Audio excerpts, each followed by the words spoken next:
అసలు super heroes అంటే అందరూ cartoon and cinema super heroes అని అంటుంటారు కూడా. బట్ నిజమైన సూపర్ హీరోస్ అంటే అది మన పురాణాల్లో ఉండే వీరులు, యోధులు. ఆ సూపర్ హీరోస్ లో ఇద్దరే ఈ కర్ణుడు అండ్ అర్జునుడు ఫ్రమ్ మహాభారతం. సో ఈ రోజు మనం కర్ణ డెత్ మిస్టరీ ఫైండ్ అవుట్ చేద్దాం. కర్ణుడు మహాభారతంలోనే ఒక గొప్ప ధనుర్ధారి, అలానే అర్జునుడు కూడా. ఆ రోజు యుద్ధంలో భీష్మ మరియు ద్రోణాచార్యులు ఇద్దరూ లేరు, మిగిలిన ఒక గొప్ప వీరుడు. ఆ రోజు కర్ణుడు విజృంభించి అలానే అదే స్పీడ్ తో కొనసాగిస్తూ ఒక గొప్ప యుద్ధం అయితే చేశాడు. సో కర్ణుడికి ఫుల్ స్టాప్ పెట్టాలని శ్రీకృష్ణుడు ఒక ప్లాన్ వేశాడు. ఆ రోజు కర్ణుడు అర్జునుడిని యుద్ధానికి ఆహ్వానిస్తాడు. అప్పుడు అర్జునుడు శ్రీకృష్ణుడితో, మాధవ, కర్ణుడు నన్ను యుద్ధానికి ఆహ్వానిస్తున్నాడు, నేను తనతో యుద్ధం చేస్తా, రథాన్ని అటువైపు మళ్లించు అంటాడు. దానికి శ్రీకృష్ణుడు నవ్వుతూ, దానికి ఇంకా సమయం ఉంది అంటాడు.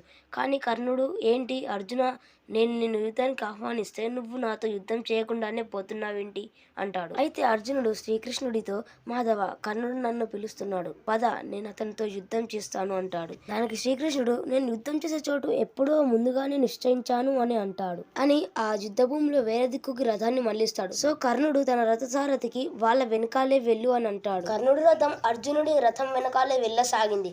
అప్పుడు సడన్ గా కర్ణుడి రథ చక్రం ఒక గోతిలో పడి ఇరుక్కుపోతుందన్నమాట. కర్ణుడు తన రథసారథి అయిన మద్రరాజుతో, మద్రరాజ, రథాన్ని ముందుకు నడపండి, రథచక్రాన్ని బయటకి తీయండి అంటాడు. సో దానికి మద్రరాజు, నేను మీకు కేవలం రథసారథిని మాత్రమే, మీ సేవకుణ్ణి కాను, మీరే తీయండి అని అంటాడు. దానికి కర్ణుడు, నేను ఒక సూతపుత్రుడను, నేను నా బాల్యం నుండి రథాల మధ్య పెరిగిన వాడిని, ఇక ఈ రథచక్రాలు చిన్నప్పటిన ఆట వస్తువులు అని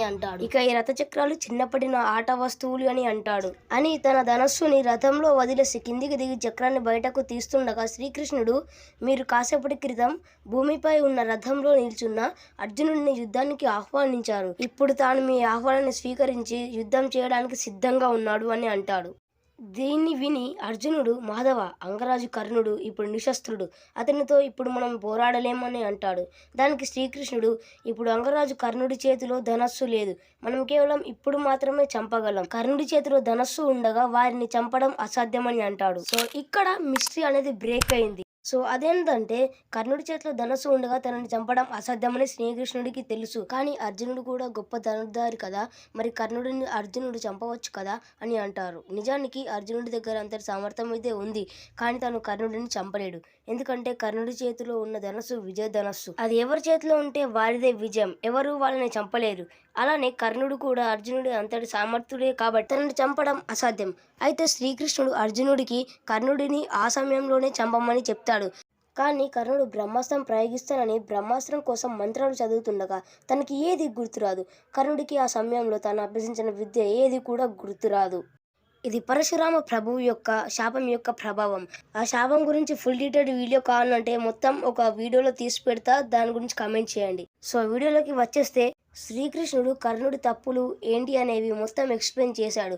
దానికి కర్ణుడు, నేను ఒక సూతపుత్రుడు, నన్ను ఈ సమాజం పట్టించుకోలేదు, నాలో ఎంత సామర్థ్యం ఉన్నా నన్ను ఈ సమాజం నిందల పాలు చేసింది, కానీ దుర్యోధనుడు నాకు అంగరాజ్యాన్ని ఇచ్చి రాజుగా చేశాడు, నేను అతనికి రుణపడి ఉంటాను, అందుకు బదులుగానే నేను దుర్యోధనతో స్నేహం చేశాను, దానికి బదులుగానే నేను ఈ యుద్ధాన్ని చేస్తున్నాను, కానీ నన్ను ఎందుకు ఇలా అన్యాయంగా చంపాలని అనుకుంటున్నారు అని కర్ణుడు శ్రీకృష్ణుడితో అంటాడు. దానికి శ్రీకృష్ణుడు, దుర్యోధనుడు నీతో స్నేహం చేసింది అర్జునుడిపై ఉన్న కోపంతోనే, నీకు కూడా అర్జునుడిని ఓడించాలని తనపై కోపం ఉంది, కాబట్టి అర్జునుడిని ఓడించడానికి మాత్రమే నీతో స్నేహం చేశాడు అని తనకు చేసిన తప్పులు వివరిస్తూ తన కళ్ళు తెరిపించి తనని చనిపోమని అంటాడు.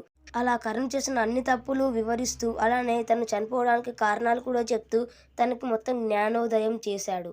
దానికి కర్ణుడు, మాధవ, మీరు నా కళ్ళు తెరిపించారు. అలా తన తప్పు తెలుసుకొని శ్రీకృష్ణుడిని క్షమాపణ అడుగుతాడు. అర్జునుడి చేతిలో చావడానికి సిద్ధంగా ఉన్నానని అంటాడు. ఇక అర్జునుడితో, అర్జున, సూర్యాస్తమయం అవుతుంది, తొందరగా నన్ను వధించు అని అనగా అర్జునుడు తన దగ్గరున్న అంజలికాస్త్రంతో కర్ణుడి మెడలోకి బాణం దింపి చంపేస్తాడు. సో ఇది కర్ణాస్ డెత్ మిస్టరీ. నేనేమైనా తప్పుగా చెప్పుంటే క్షమించండి. అలానే ఈ ఇన్ఫర్మేటివ్ వీడియోని మీ ఫ్రెండ్స్తో షేర్ చేయండి. అలానే ఈ వీడియో నచ్చితేనే లైక్ కొట్టండి. అలానే ఇలాంటి మరిన్ని వీడియోస్ కోసం మన ఛానల్ని సబ్స్క్రైబ్ చేసుకోండి. Bye bye.